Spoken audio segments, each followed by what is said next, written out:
Hello Saints, welcome in for this week's midweek video. Today I wanted to take a look at just a couple of verses in Philippians 4. In the context of this passage, the Apostle Paul, in writing this letter to his companion, as he says, or yoke fellow, he points out that two ladies in the church at Philippi, Euodia and Syntyche, were evidently having some kind of a disagreement. And it was enough of a disagreement that Paul felt the need to address it. And he said to whoever he's writing his letter to, he said, tell Euodia and Syntyche to agree in the Lord. Find a place of agreement. That's in verse 2. He said, to agree in the Lord, he said, and I ask you to help these women. And then he said, they have labored by my side in the gospel together with Clement and the rest of their fellow workers, and their names are written in the Lamb's Book of Life. So sidebar here, we have active, serving, ministering saints of God whose names are written in the Lamb's Book of Life, who have served at the side of the Apostle Paul. And they have found a place of disagreement, a place of consternation. And Paul is saying to them, you need to find a place to agree. Now, that's not what I wanted to address, but I wanted to say it this way. The rest from here on is written in that context. The verses after that are written in the context of difficulty, maybe even argument between two saints, and the asking of help with these ladies to reconcile and find a place of agreement. So in that context, Paul says, rejoice in the Lord always.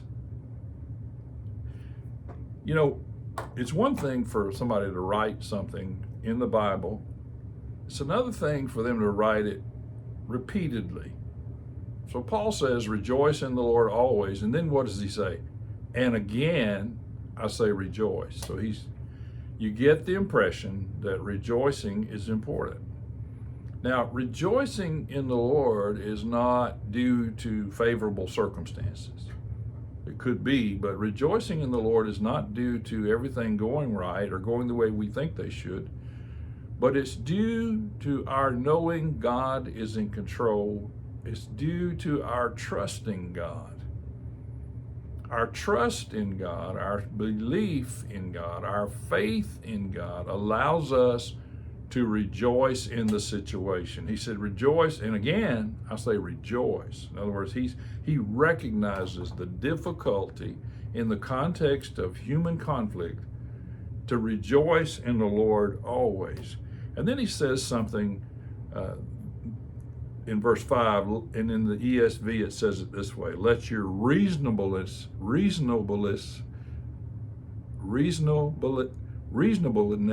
see, I knew I could say it, be known to everyone. And I should have read that in the New American Standard because it says gentleness. It's easier to say.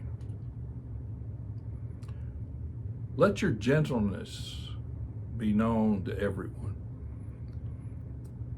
I realize that word is the key to this passage, because it's not just gentleness in the sense of that you're calm or that you're demure, but the word there for gentleness is an interesting word.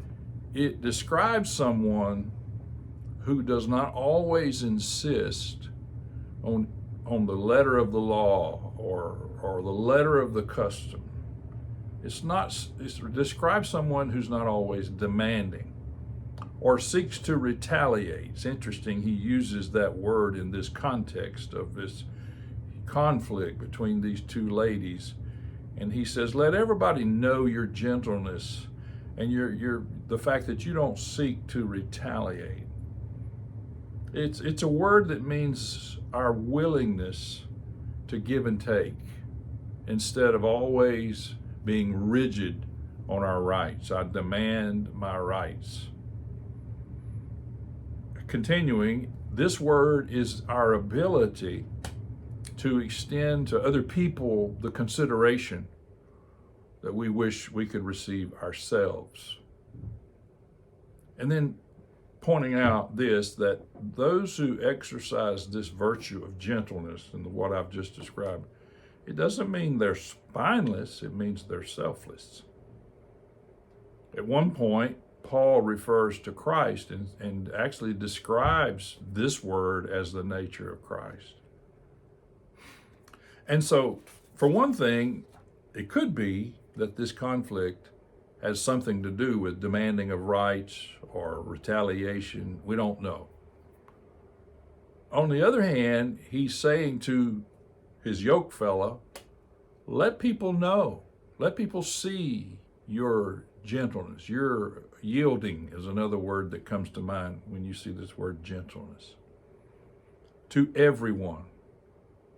In the midst of conflict, in the midst of turmoil, in the midst of stirring, in the midst of difficulties, let your gentleness be seen by everyone. And then he continues, the Lord is at hand. We have to remember in every situation that the Lord is at hand. He didn't just go away to another universe and leave us on our own until that day when he comes back, but he is at hand. And then Paul continues when he says, do not be anxious about anything. Do not give in to anxiety, but in everything, by prayer and supplication, with thanksgiving, let your requests be known to God. The Lord is at hand. Don't let anxiety rule and govern you, but with thanksgiving and gratitude, let your requests be known to God, because he's at hand. And where are we headed with this? The culmination of all of that is this. And the peace of God, which surpasses all understanding, will guard your hearts and minds in Christ Jesus. If we will be gentle or exercise gentleness, and we recognize that the Lord is at hand, and so we rejoice in the Lord, regardless of the outcome of our circumstances, and we come to his throne with thanksgiving, with gratitude, shunning anxiety becoming the governor of our life. He says, well, then the peace of God, which surpasses all understanding, which we cannot comprehend, with the peace of God, which our intellect cannot grasp. You ever been in a situation where you sensed God's peace and there was no reason for it? I don't know how many times I've been in hospital rooms or even funeral homes with families that's lost a loved one, and I've watched the peace of God flood that family and govern that family.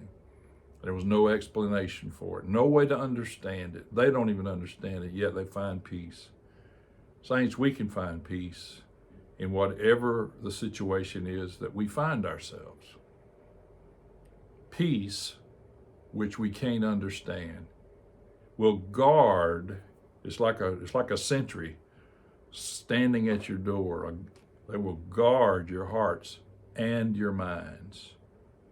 So let's determine to rejoice in the Lord in the midst of whatever circumstances may be. Let's determine to let everybody see our gentleness, our ability to yield. Let's recognize the Lord is at hand and not be anxious about anything. And let's come to him with gratitude and thanksgiving, and let our requests be known, and then we'll know it's the peace of God that will govern our lives. I hope you have a good week and have a great day, and go out there and act like somebody. Good day.